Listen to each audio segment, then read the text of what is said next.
প্রিয় সাংবাদিক বন্ধুগণ, আসসালামু আলাইকুম। আজকে অত্যন্ত ভারাক্রান্ত হৃদয় এবং আমি আমাদের বিএনপি কুমিল্লার বিভাগীয় সাংগঠনিক সম্পাদক জনাব অধ্যক্ষ সেলিম ভুঁইয়া সাহেবের একটি বক্তব্যের প্রতিবাদ জানাতে এখানে উপস্থিত হয়েছে। আসলে তিনি একজন সম্মানিত ব্যক্তি। এই সম্মানিত ব্যক্তির কোনো বিষয়ে কোনো কথা বলা বা প্রতিবাদ বলা এটা আমার পক্ষে শোভনীয় নয়, কিন্তু বিষয়টি এমন পর্যায়ে গিয়েছে যদি আমি এটার প্রতিবাদ না করি তাহলে জনমনে একটা বিভ্রান্তি সৃষ্টি হয়।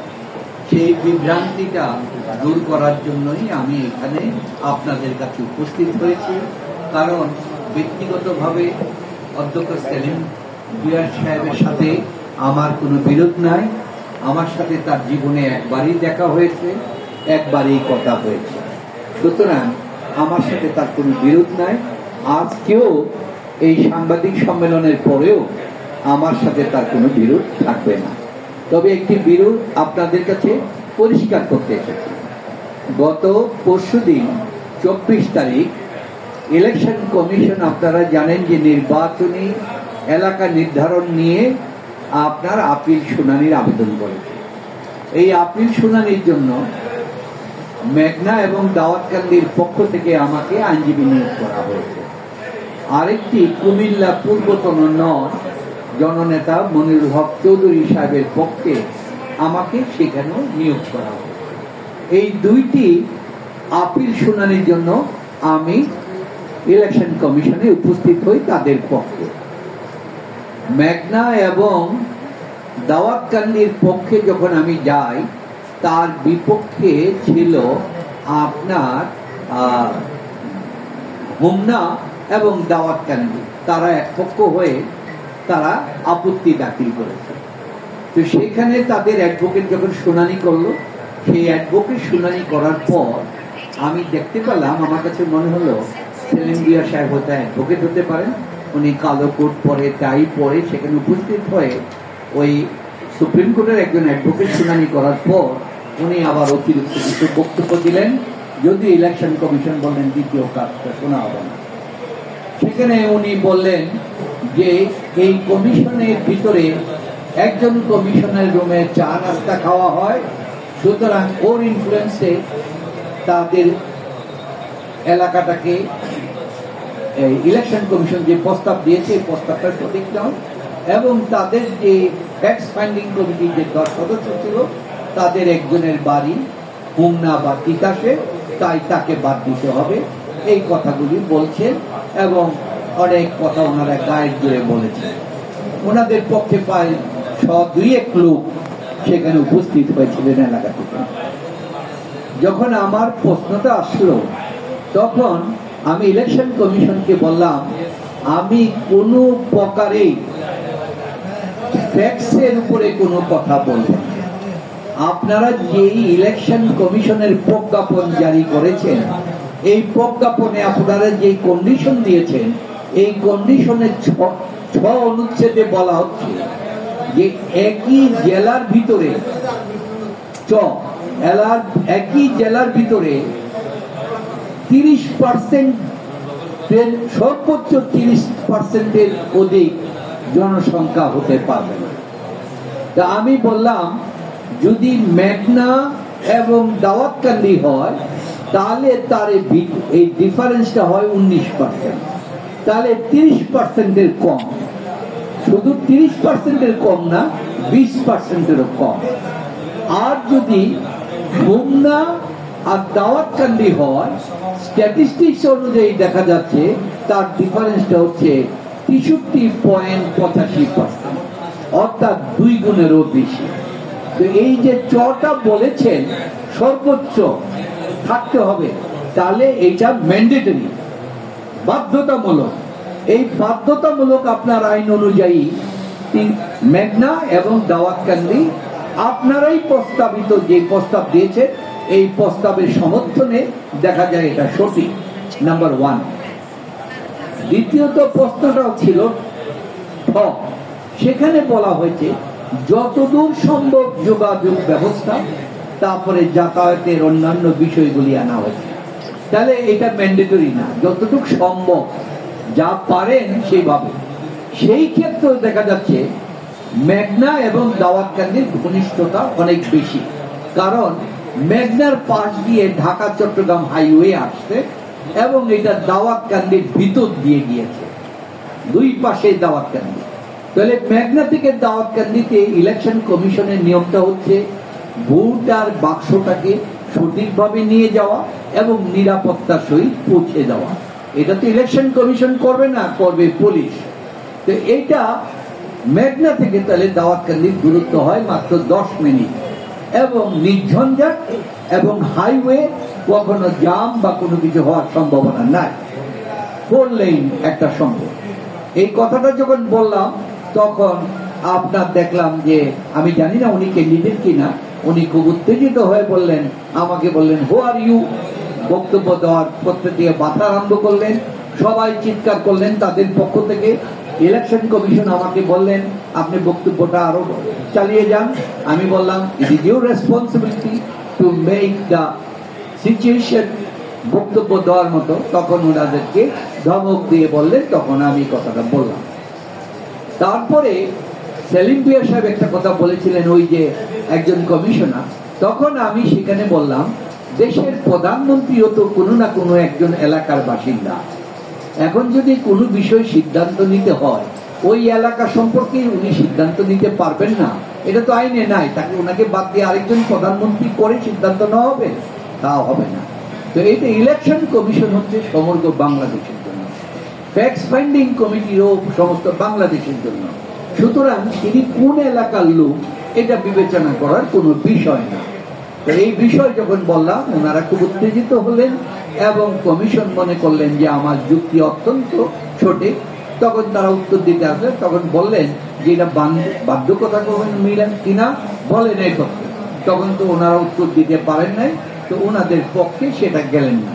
আমার মনে হয় দাউদকান্দি এবং মেঘনা সম্ভবত ডক্টর মোশাররফ হোসেন সাহেবের, কিন্তু উনি আমাকে নিয়োগ করেন নাই, আমাকে এলাকাবাসী নিয়োগ করেছেন। তো এই বিষয়টা নিয়ে গতকালকে যখন আমি দেখলাম ফেসবুকের ভিতরে দিয়েছে যে আপনার ব্যারিস্টার আব্দুল্লাহ আল মামুন 18 সালের নির্বাচনকে বলেছে শান্তিপ্রিয় নির্বাচন, অথচ আমি ইলেকশন কমিশনে বলেছি যে মেঘনা এবং দাউদকান্দি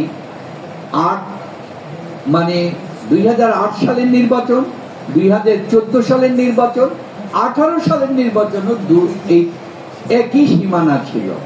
তো 24 সালে এসে এটাকে 23 সালে এসে এটাকে চেঞ্জ করা হয়েছিল। তো এই চেঞ্জের পরে আপনারা যেখানে আবার পরিবর্তন করেন ট্যাক্স পেন্ডিং এর মধ্যে ওই আগের জায়গায় রেখেছেন। তো 23 তারিখেরটা বিবেচনায় আসবে না। ওনারা যেটা বলতেছে যে দাউদকান্দি এবং আপনার তিতাস না দাউদকান্দি এবং হোমনা এটা আসবে না, কারণ এটা দূরত্ব বেশি সমস্ত কিছু। আর ওইটা আলোচনায় আসবে না কারণ ওই ইলেকশন কমিশন নিয়ে সরকার মামলা করেছে, চিফ ইলেকশন কমিশনারকে গ্রেপ্তার করেছে। এই বিষয়গুলি সাব জুডিস ম্যাটার, সুতরাং এটাও আসবে না। এই বক্তব্যটা দিলাম। তারপরে মনিরুল হক চৌধুরী এবং আপনার ওনাদের শুনানির ব্যাপারে মনিরুল হক চৌধুরী এবং আমাদের গফুর ভুইয়া এবং চৈতি কামাল সাহেব, তারা তিনজনে বললেন আমাদের পক্ষেই আপনি বক্তব্য দিবেন। সেটাও দিলাম। ইলেকশন কমিশনের কাছে বিষয়টা খুব গুরুত্বপূর্ণ হলো। কেন আমি বললাম যে কুমিল্লা 9 আসন ছিল, মনোরগঞ্জ এবং লাকসাম নিয়ে, তাহলে মনোরগঞ্জ এইখানে 2টা অ্যাডমিনিস্ট্রেশন আলাদা আলাদা আছে এবং 2টা থানাও আলাদা আছে, 2টা এসি ল্যান্ডও আলাদা আছে, 2টা হসপিটালও আলাদা আছে এবং সাব রেজিস্ট্রেশনও আলাদা আছে। আপনারা যখন 2টা করে দিলেন ইলেকশনের পারপাসে, তাহলে 2জন এমপি কর্তৃত্ব চলে আসলো এখানে। এখন তো এইটা আবার 3জনকে যখন দিলেন তখন 3জন করলেন। এটা যদি একটা এমপি হাতে থাকে তাহলে এটা সুস্থ থাকে, ঝগড়া বিবাদ হয় না। তো এই জিনিসটা তো একটা ফিলিস্তিনের মতো, যে কাউকে দিয়ে দিলেন এখানে, কাউকে দিয়ে দিলেন এখানে, এটাও তাদের কাছে গ্রহণযোগ্য। তারপরে যখন আমি ওনার এটা দেখলাম, আমি কিন্তু কখনো তো বলি নাই আপনারা বোধ দেখেছেন যে মেঘনারি বোধ কেউ এটা বোধ ফেসবুকে দিয়ে দিয়েছে আমার সম্পূর্ণ বক্তব্য। সেখানে এই বক্তব্যটা বিভ্রান্তিকর এবং বানোয়াট ভাবে দেওয়া হয়েছে। আবার গতকালকে আমাকে দেখালো কুমিল্লাতে একটি জনসভা হয়েছে, যে সম্মেলন হয়েছে, এই সম্মেলনে তিনি বলেছেন ব্যারিস্টার মাহমুদ আওয়ামী লীগের দূষক, সুবিধাভোগী এবং বিএনপির কেউ না। আমি এটা তীব্র নিন্দা করার জন্য এসেছি, কারণ আমি, আপনারা জানেন, আমি শেখ মুজিবুর রহমানের বিরুদ্ধে আমি মামলা পরিচালনা করেছি যখন শেখ হাসিনা বাংলাদেশের প্রধানমন্ত্রী। কারোর দুঃসাহস ছিল না আমি সেই মামলা পরিচালনা করেছি। আপনারা জানেন জাতীয় 4 নেতার জেল হত্যার মামলা আমি পরিচালনা করেছি, এবং শেখ হাসিনার আমলে আমি হাইকোর্টে মৃত্যুদণ্ড আসামি সহ সবাইকে খালাস করিয়েছি। পরবর্তীতে আপিল করে মৃত্যুদণ্ড চাওয়ার পর সুপ্রিম কোর্টে আমাকে আবার অ্যাডভোকেট নিয়োগ করে। তারপরেও আপনারা জানেন কিছুদিন আগে বর্তমান মাননীয় প্রধান উপদেষ্টা, যাকে শেখ হাসিনার আমলে আপনার বস্তাবন্দি করে পদ্মা নদীতে ফেলে দেওয়ার চক্রান্ত হয়েছিল, সেই মামলাও আমি পরিচালনা করেছি এই সরকারের বিরুদ্ধে। এবং এই আমি যখন কথা বলেছি এই মামলার মধ্যে, তার আগ পর্যন্ত কোনো রাজনৈতিক দল বা ছাত্রদেরও কিন্তু তখনও কণ্ঠস্বর জাগ্রত হয় না। আমার উৎসাহ উদ্দীপনায় এটা জাগ্রত হয়েছে বলে আমি কেন সারা দেশবাসী মনে করি। সেই জায়গায় আমাকে যদি বলা হয় আমি আওয়ামী লীগের সুবিধাভোগী, এটা কতটুকু সত্য, কতটুকু বিশ্বাসযোগ্য, এটা আপনারাই বলতে পারেন। আর হাইকোর্টে 4 বার, সুপ্রিম কোর্টে আমাকে সম্পাদক পদে নমিনেশন দেওয়া হয়েছে, এবং আমি 2008 সালে নির্বাচনে জয় করার পর, লাভ করার পরও যে পরিবর্তন করে আমাকে ফেল করানো হয়েছে সেটারও বিরোধিতা করা হয়েছে।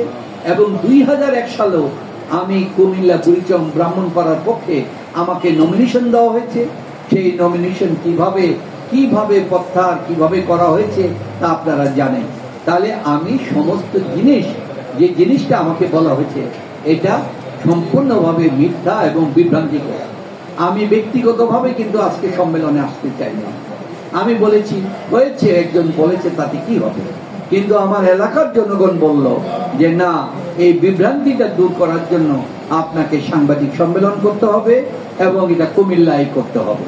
তাই আপনারা আমাকে দেখতে পাচ্ছেন, আমার কোর্টে মামলা ছিল, আমি এই মামলার মধ্য থেকে এই কোর্টের পোশাক পরেই আপনাদের কাছে হাজির হয়েছি। এবং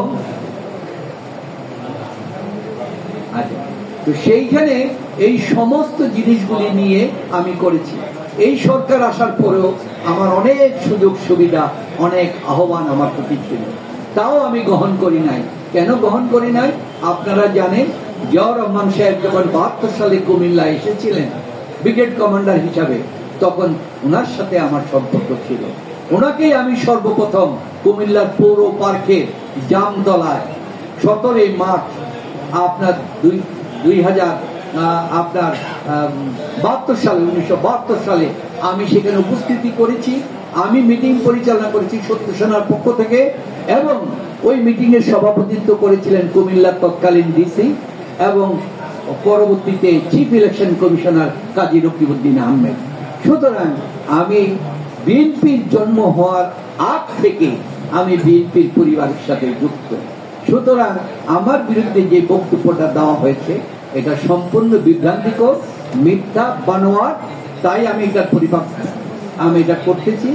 আমার মনে হয় এটা হয়তোবা বুড়িচং ব্রাহ্মণপাড়ার আমার বিরুদ্ধে কতজন যারা কুৎসা পরিণত করতেছে, এই দীর্ঘ আখড়া থেকে আমাদের পর্যন্ত, বিবির বাজার পর্যন্ত, এই বর্ডার এলাকাকে যারা 20 বছর যাবত রাজনৈতিক নিয়ন্ত্রণ করছে, তাদের বিরুদ্ধে আমি প্রতিবাদ তুলেছি। 20,000-এর অধিক ছেলে মেয়ে, যুবক বুড়িচং ব্রাহ্মণপাড়া আজকে নেশাগ্রস্ত হয়ে বিলীন হয়ে গেছে। ওই পরিবার ধ্বংস হয়ে গেছে। যে পরিবারের একটি সন্তান নেশাগ্রস্ত হয়ে জীবন নষ্ট হয়ে যায়, সে ডাক্তার হতে পারত, ইউনিভার্সিটির প্রফেসর হতে পারত, সমস্ত কিছু হতো, ওই পরিবারগুলিও ধ্বংস। সুতরাং এই রাজনৈতিক কর্তৃত্বকে চিরদিনের জন্য বিলীন করার আমি আহ্বান জানিয়েছি। হয়তো তারারই প্ররোচনায় অথবা তাদেরই স্বার্থ রক্ষা করার জন্য তিনি আমার বিরুদ্ধে এই মিথ্যা এই কথাটা বলেছেন কিনা আমি জানি না, তবে এটাই অনুমান করা হয়।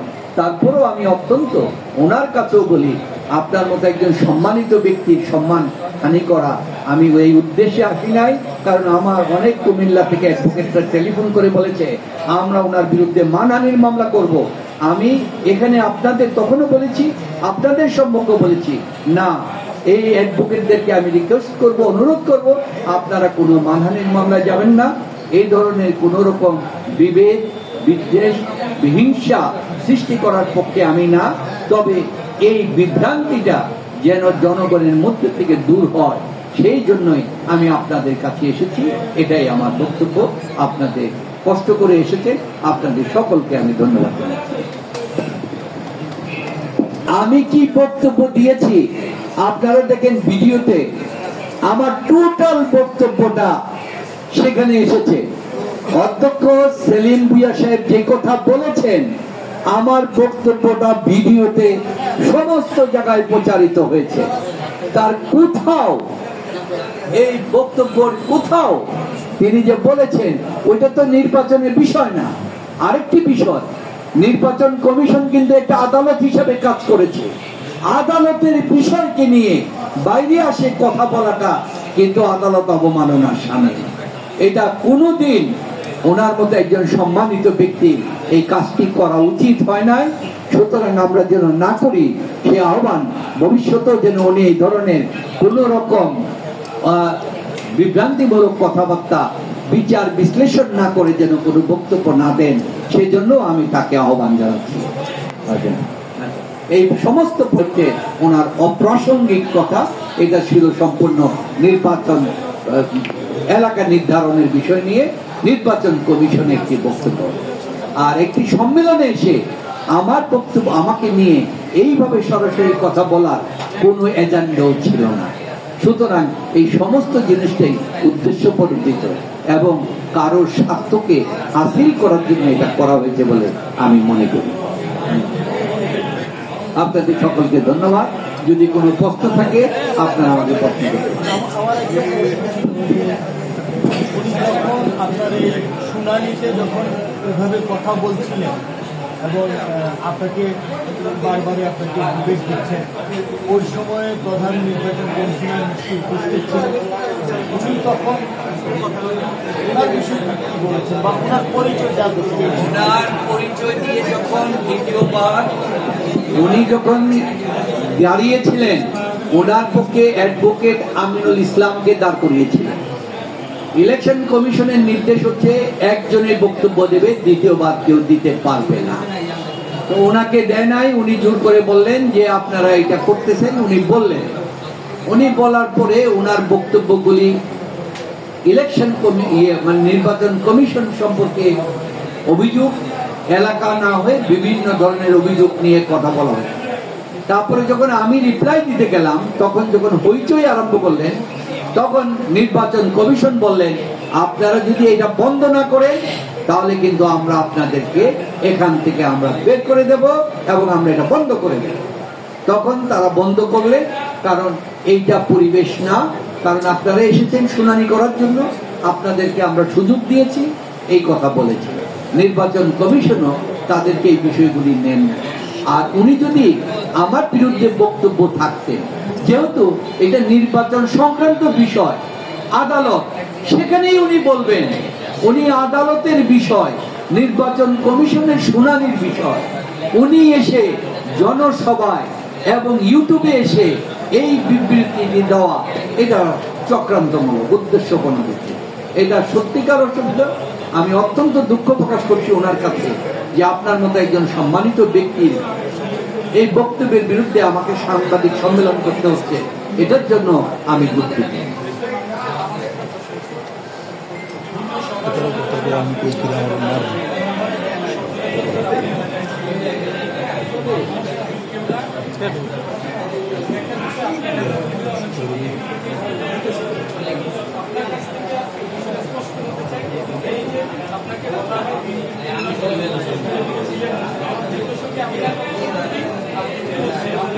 আস্তে পিছনে আস্তে একটু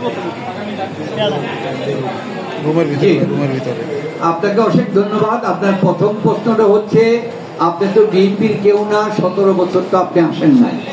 এই প্রশ্নটার উত্তরে আমি আপনাকে বলি, সুপ্রিম কোর্ট বারে আমি 4 বার আমাকে সম্পাদক পদে নমিনেশন দিয়েছে পরপর বিএনপির পক্ষ থেকে, জাতীয়তাবাদী আইনজীবী ফোরামের পক্ষ থেকে আমাকে 4 বার নমিনেশন দেওয়া হয়েছে। আমি কিন্তু ফোরামের কোনো দায়িত্বপ্রাপ্ত ব্যক্তি ছিলাম না। আবার 2001 সালে আমাকে কুমিল্লায় বুড়িচং ব্রাহ্মণপাড়া মিটিং করে বেগম জিয়ার নেতৃত্বে সবাই বলল, কর্নেল আকবর সাহেব বিরোধিতা করেছিলেন, কারণ আপনারা জানেন যে নির্বাচনী সভায় প্রেসিডেন্ট এবং সেক্রেটারিকে ডাকা হয়। সেখানে ম্যাডাম বলেছিলেন যে বিএনপির আগামী দিনের নেতৃত্ব সৃষ্টি করার জন্য ব্যারিস্টার আব্দুল্লাহ আল মামুনকে দরকার, কারণ সে স্বাধীনতার পর বাংলাদেশের ইতিহাসের সর্ববৃহৎ ছাত্র আন্দোলন 83 সালে এরশাদের মার্শাল্য বিরোধী জাফর জয়নাল দীপালি শাহ মারা গিয়েছিল, সেই ঐতিহাসিক মিটিং এর আমি সভাপতি ছিলাম বটতলা। সুতরাং মামুনকে আমাদের প্রয়োজন, আমাকে দিয়েছিলেন। কই, আমি তো কোনো কিছু ছিলাম না, কিন্তু আমার অ্যাক্টিভিটিস, আমাকে কোনো জায়গায় সভাপতি থাকতে হবে, কোনো কিছু থাকতে হবে, তা হতে পারে না। কারণ এটা তো জ্বলন্ত উদাহরণ। আমাদের রাসূলুল্লাহ সাল্লাল্লাহু আলাইহি সাল্লাম সাহেব যখন মারা গিয়েছিলেন, রাসূলুল্লাহর জুব্বা সব সাহাবীরা মনে করেছিলেন তারা পাবে, কিন্তু নাম না জানা ওয়াজ করেছি কে সেখানে দেওয়া হলো। তো সুতরাং এইখানে কমিটির সভাপতি হতে হবে বা কমিটি কিছু থাকতে হবে, এটা কোনো বাধ্যতামূলক না। আর দ্বিতীয় কথা, আমি আমার এলাকায় রেগুলার এসেছি। আমার বাবার যে স্কুলের আমি 10 বছর সভাপতি ছিলাম, এবং সমস্ত ওই যে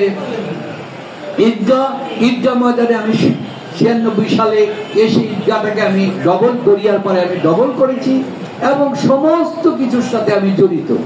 বরং আমাকে বলা হয়েছে এলাকায় ঢুকতে দেওয়া হবে না, আমাকে গাড়ি ভেঙে ফেলা হবে, এই কথা বলা হয়েছে। এমনকি গত সপ্তাহে একটি ছেলে রামপুর, তার টেলিফোন নাম্বারও আছে, তাকে দিয়ে টেলিফোন করে বলা হয়েছে ইউনূসকে যেভাবে আপনার গাড়ি ভাঙা হয়েছে নিমসারে, আপনার গাড়িও ভাঙা হবে। তাহলে দেখা গিয়েছে যে তার কথা থেকে বের হয়ে গেছে ইউনূস সাহেবের গায়েও হাত তুলেছে কারা, এটাও কিন্তু প্রমাণিত হয়ে গেছে। এই ধরনের ধমক দেওয়া হয়েছে, কিন্তু তারা জানে না আমি হচ্ছি ছাত্র নেতা। আমার জন্ম হয়েছে রাজনীতির মধ্য দিয়ে। 69-এর গণ আন্দোলনে দেশকৃষ্টি আন্দোলন করতে গিয়ে জিলা স্কুল থেকে আমাকে বহিষ্কার করা হয়েছিল।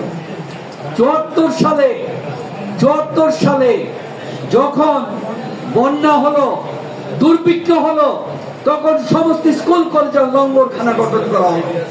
পরীক্ষা 4 মাস ইন্টারমিডিয়েট পরীক্ষার আন্দোলন হলো, আপনারা হয়তো যারা সিনিয়র আছেন জানেন। আমি এইখানে কুমিল্লা বোর্ডের এই আন্দোলনের চেয়ারম্যান ছিলাম। বোর্ডের সামনে 10 দিন অনশন করেছিলাম। তারপরে আমাদের দেশের প্রেসিডেন্ট শেখ মুজিবুর রহমান যখন বললেন যে পরীক্ষা একদিনও পিছানো হবে না, পরীক্ষা তখন দিতে গেলাম। আমি যখন পরীক্ষা দিতে গেলাম, আমারই বাবার ছাত্র ভিক্টোরিয়া কলেজের তৎকালীন প্রিন্সিপাল ডক্টর মোহাম্মদ সিরাজুল ইসলাম, উনি এসে আমার বাবাকে পায়ে সালাম করে বললেন, স্যার, আজকে জীবনের প্রথম অবাধ্য আপনার হচ্ছে, মামুনকে ভিক্টোরিয়া কলেজে পরীক্ষা দিতে দিব, কিন্তু সরকারের নির্দেশ সে ডিগ্রি ভিক্টোরিয়া কলেজে করতে পারবে না। সেই কারণে আমার বাসার সামনে কলেজ হওয়ার পরেও আমাকে ঢাকায় ভর্তি করেছে। সুতরাং আমার জন্মই হয়েছে রাজনীতির মধ্যে দিয়ে, এবং সারা জীবন বাংলাদেশের ইতিহাসে 2 জন ছাত্র নেতা ইতিহাসের অংশ। একজন হচ্ছে তুফাইল আহমেদ, 69-এর গণ আন্দোলনের ছাত্র নেতা। আর স্বাধীনতার পরে জিয়াউর রহমানকে হত্যা করার পর সাত্তার সাহেব যখন নির্বাচনে প্রেসিডেন্ট হলেন, 2 মাসের মাথায় সেনাপ্রধান হিসেবে এরশাদ যখন ক্ষমতা দখল করলেন, রাজনৈতিক দলগুলিকে গৃহবন্দী করা হলো। ওই আন্দোলনে কোনো রাজনৈতিক দল নামতে পারে নাই, সেই ঐতিহাসিক সর্বদলীয় ছাত্র সংগ্রাম পরিষদের সেই মিটিং এর আমি সভাপতি। আমি ইতিহাসের অংশ, ছাত্র আন্দোলনের দুইজন, একজন তোফায়েল আসবেন স্বাধীনতার পর আমি। আর আইনের জগত বাংলাদেশের ইতিহাসে 3টি মামলা হয়েছে যা বিশ্ববিখ্যাত মামলা। একটি হচ্ছে শেখ মুজিবুর রহমান মামলা, যেটাকে সংক্ষেপে বলা হয় বঙ্গবন্ধু হত্যা মামলা। দ্বিতীয়টি হচ্ছে জাতীয় চার নেতার হত্যা মামলা। তৃতীয়টি হচ্ছে ডক্টর মোহাম্মদ ইউনূস সাহেবের বিরুদ্ধে মিথ্যা মামলা। এই সবগুলি মামলারই আমি হচ্ছি সেইখানকার প্রধান আইনজীবী, আমার নেতৃত্বে আসামি পক্ষে। সুতরাং আমি কখনো মামলাও কোনোদিন সরকারের পক্ষে কোনো মামলা করি নাই। এবারও আমাকে অ্যাটর্নি জেনারেল হতে বিভিন্ন ভাবে বলা হয়েছে, আমি বলেছি না, আমি সরকারের পক্ষে কোন রকমের উকালতি করব না, কারণ আমি সবসময় করেছি আসামির পক্ষে এবং আমার জন্মগত বিদ্রোহীদের মধ্য দিয়ে। সুতরাং আতাতের অবস্থা আমার পরিবারে নাই। আমার বাবাও সংগ্রাম করে কুমিল্লা ভিক্টোরিয়া কলেজে প্রথম মুসলমান প্রফেসর হয়েছিল 1936 সালে আইসিএস এর চাকরি ছেড়ে। আর 13 বছর হলে 100 বছর হবে। এই অঞ্চলের চট্টগ্রাম হতে আরম্ভ সমস্ত অঞ্চলের মুসলমানদের শিক্ষা উনি সৃষ্টি করে দিয়েছিলেন। সুতরাং এই ধরনের কোনো অপরাধ, অপকর্ম কোন সুযোগ সুবিধার সাথে নাই। ন্যায় বিচারের সাথে আমি প্রতিষ্ঠিত, কোনো অন্যায়ের সাথে আমার কোনোদিন সম্পৃক্ত নাই, এই ইতিহাসও নাই। এবং আমি আশা করি আমার মৃত্যু পর্যন্ত এই জিনিস অব্যাহত থাকবে। নির্বাচনের বিষয় হচ্ছে, আমি যেহেতু আমার বাবা আক্তার হামিদ খান সাহেব কুমিল্লা সম্পর্কে একটা বই লিখেছেন। কেন লিখেছেন আপনার কাছে জানার জন্য। আক্তার হামিদ খান সাহেব কুমিল্লা ভিক্টোরিয়া কলেজের প্রিন্সিপাল হয়ে আসলেন। কেন? কুমিল্লা ভিক্টোরিয়া কলেজের প্রিন্সিপালকে ব্রিটিশ আমল সরকার দিতেন, উনি আইসিএস ছিলেন। তো ওনার বাড়ি তো সিন, উনি কুমিল্লা আসলেন কিভাবে? ওনাকে প্রিন্সিপাল দিয়েছেন। প্রিন্সিপাল এসে হয়ে ইনি প্রথম একা পরিবার ছাড়া আসলেন আমাদের বাসায়। আমার জন্মের আগে তিনি আমাদের বাসায় 6 মাস ছিলেন। কেন ছিলেন? আমার বাবা আইসিএস ছিলেন, চাকরি ছেড়ে ভিক্টোরিয়া কলেজে এসেছিলেন। আক্তার হামিদ খান দুইজন আইসিএস হিসাবে পুরাতন বন্ধু। সেখান থেকে উনি আমার বাবার সাথে কুমিল্লা বুড়িচঙ্গে বেড়াতে যেতেন, তখন ব্রাহ্মণপাড়া ছিলেন। এই বেড়াতে গিয়ে এগ্রিকালচার সম্পর্কে, কোঅপারেটিভ সম্পর্কে তার ধারণা আসলো। হওয়ার পরে এই একাডেমি সৃষ্টি করলেন। আক্তার হামিদ খান বই লিখেছেন ফুড এন্ড ফ্লাড, লিখে দিয়েছেন। আমার বাবার নাম লিখেছেন। এই যে first Muslim professor of the Victoria college. এবং উনি লিখতে লিখতে বলছেন, in 1947 he was the Muslim League nominee for the provincial election, অর্থাৎ entire Burichong, entire Kosba, but the more influential Mr. T. Ali have managed to cancel his nomination and in his favor. তাহলে আমার যে 2001 সালে হয়েছিল, এটা আমার বেলাও, আমার জন্মের পূর্বে আমার বাবার বেলাও হয়েছিল 1947। সুতরাং তাই আমি মনে করি আমার এলাকার মানুষকে আমি প্রতিনিধিত্ব করব, এলাকার মানুষের উন্নয়ন করব। তাই আমার অনেক জায়গায় সুযোগ সুবিধা থাকা সত্ত্বেও আমি আমার এলাকাকে বেছে নিয়েছি। সমস্ত বাধা, সমস্ত গুন্ডামি ফিট করে বিভিন্ন ভাবে আমার গাড়ি ভাঙার জন্য প্রচেষ্টা চালানোর পরও অব্যাহত রাখার জন্য করা হয়েছে। আপনাদের আরেকটি কথা বললে শুনবেন, আপনারা বুঝতে পারবেন কতটুকু মানুষই। মালাপাড়ায় আমাদের একজন দাওয়াত দিয়েছে, যাব। রাত্রেবেলা শুনি তাকে পিস্তল ধরে ঢাকায় পাঠিয়ে দিয়েছে, যে আমাদের দাওয়াত যেন না হয়, যেন আমরা যেতে না পারি, খাওয়ানোর না হয়। তখন আরেকজন ব্যক্তি আমাদের খাওয়ার আয়োজন করেছে। দুপুর বেলা যখন শনিবার ছিল, গেলাম জোহরের নামাজে, মসজিদে কোনো মুসল্লি নাই, শুধু ইমাম সাহেব, মসজিদ আর আমরা 40 জন।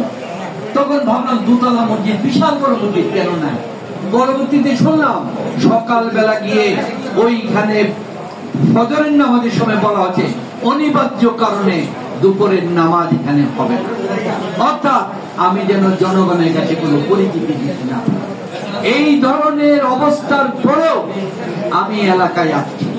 জীবনের প্রতি আমার ঝোঁক, আমাকে মেরে ফেলার হুমকি দাও, তারপরও আমি এলাকায় আসছি, কারণ আমি মনে করি এটা আমার বাবার জন্মস্থান, আমার এলাকার জন্মস্থান, কুমিল্লা আমার মাতৃভূমি, এবং আমার পরিচয়ে কুমিল্লা বুড়িচং ব্রাহ্মণপাড়াকে সারা বাংলাদেশের মানুষ চেনে জানে। আমি তাই তাকে উজ্জ্বল করে তুলতে চাই। আগামী পার্লামেন্টে যদি নির্বাচিত হই নমিনেশন পেয়ে, তাহলে আমি বুড়িচং ব্রাহ্মণপাড়া তথা এই কুমিল্লার উন্নয়নের জন্য আমি এগিয়ে আসবো। এটাই আমার কথা।